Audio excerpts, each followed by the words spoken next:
Good morning, guys. Okay, we are now 1 week out from the first of these two eclipses that we have coming up. It's March 18th. We are heading into the lunar eclipse on March 25th, which is this coming Monday. And then 2 Mondays after that, we've got the full solar eclipse on April the 8th. So in preparation for that, I have made a list of my recommended sessions. I just kind of tuned in and I said, okay, God, what am I going to recommend? They might seem a little bit random. I'll put links to them below.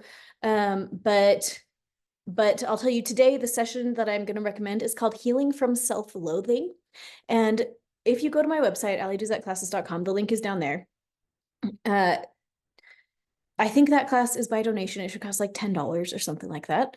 And it's going to be an hour or so of audio. There's a video that you don't have to watch, and then you listen to the audio and you just kind of like go along with your mind, and it kind of just rewires your brain for you. It's fun. It's very good. I think you will like it, but it specifically will target the feelings of self-loathing that you may be carrying. And then tomorrow, I've got scheduled Releasing Perfectionism, which okay, and these two, I want to talk about them specifically right now because of this upcoming lunar eclipse. So let's go ahead and take a look at the chart. Okay, here we go. This is the chart of the March 25th lunar eclipse, and here's the sun at 5 degrees of Aries, and here is the moon at 5 degrees of Libra. And once again, when a lunar eclipse happens, it's because the Earth is coming between the moon and the sun, and they're as far apart as they can possibly be. And it's like their little connection gets severed because the Earth is in the way. Okay. And what that does on a spiritual level is it gives you an interesting chance to let go of things that are not serving you along that axis. So specifically, we're going to be able to start clearing out stuff that's not serving us at 5 degrees of Libra. And I have some interesting stuff to say about that. Basically, it is next to a fixed star named Zanaya, and that has to do with where you have sold out yourself for money. Like, where have you done things that are not in alignment with yourself for money? But I want to save that for a different day. So delete. We're going to talk about that later. Okay. This axis, though, deals with issues of perfectionism, and it can deal with issues of self-loathing, and I'll explain to you why. This is Libra right here, and the thing about Libra is that it is very, very interested in being beautiful. It wants everything to be even and just and fair, and Libra can tend to care a lot about what things look like, and it can tend to be on the perfectionist side in its own special Libra way. I would say Virgo is definitely a perfectionist energy. Capricorn can be a real perfectionist energy, but Libra is in a little bit of a different way because Libra wants things to look just right, where Virgo wants things to truly be right. And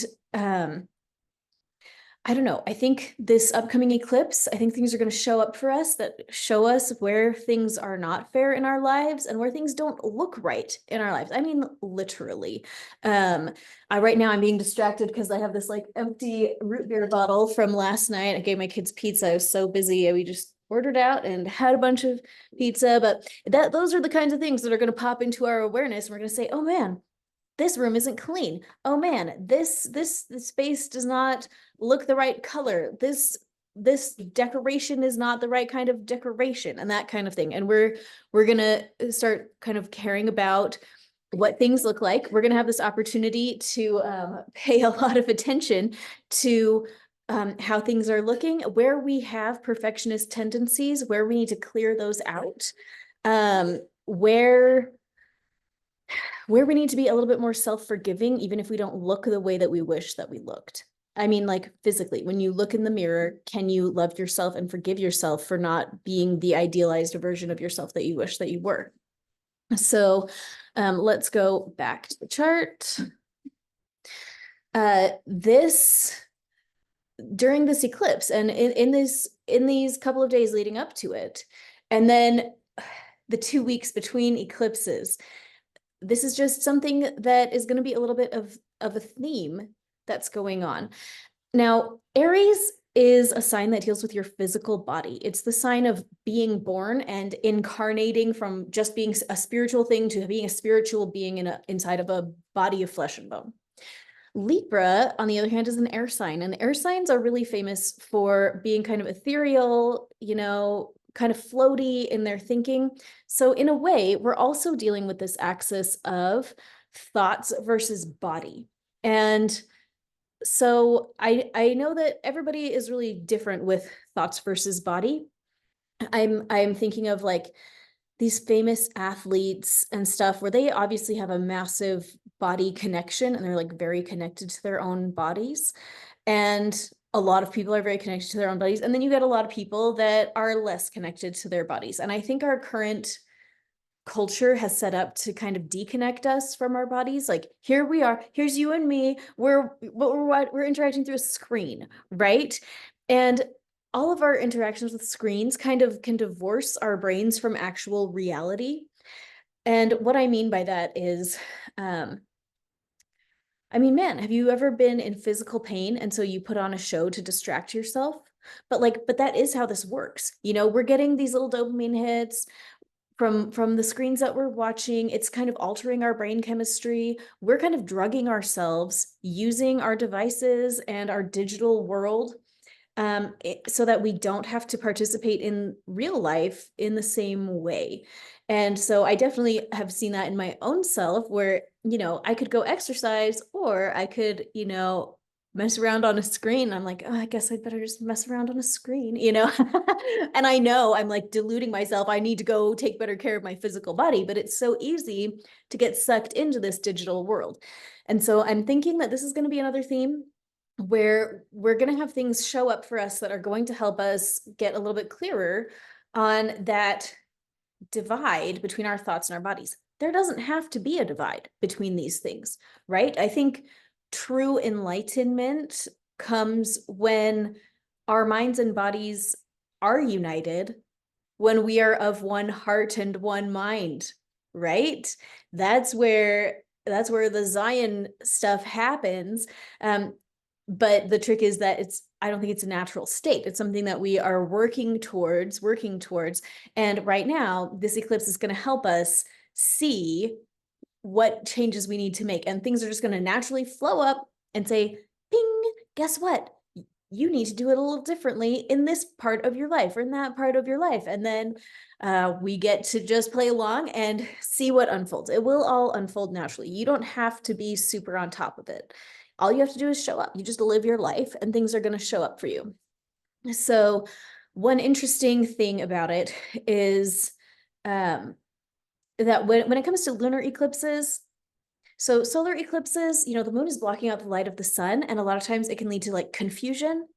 But lunar eclipses are a little different. And from what I have read from other astrologers and what I have experienced in my own life, looking at my little roster of past eclipse adventures, the stuff that happens on a lunar eclipse tends to be very visible. It's not really hidden very much, so we can expect with a lunar eclipse first and then this solar eclipse that probably some obvious stuff is going to come up in the next week, culminating or shall we say, not culminating because that kind of implies an ending, but it's going to like maximize at that eclipse on March 25th. It's in the middle of the night. For some people, it's going to be on March 24th, but like at midnight-ish, between Sunday and Monday of this coming Sunday, Monday.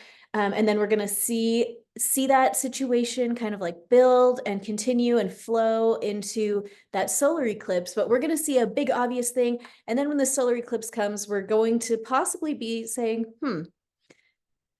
okay, that was interesting. And we might not always have a clear sense of understanding of what has truly happened, but that's okay.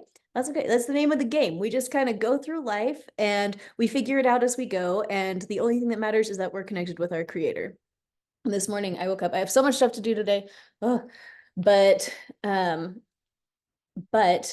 said, okay, God, I need your help. I need some divine assistance to plan my day. And I like literally heard that voice that was just like, you will go forth not knowing beforehand what you will do, which is a line from scripture. But It's like, oh, huh. But that is the secret of life. You know, some days we get to plan our day and go down our day, and some days we just have to wake up and just go without knowing beforehand what's going on. And so we're heading into this eclipse season a little bit like that. We can be intentional, we can set intentions and make decisions about what we want out of it, and we can partner with our creator to try and get the most out of it and just say, God, what do you want me to get out of this? How do you want me to prepare for this?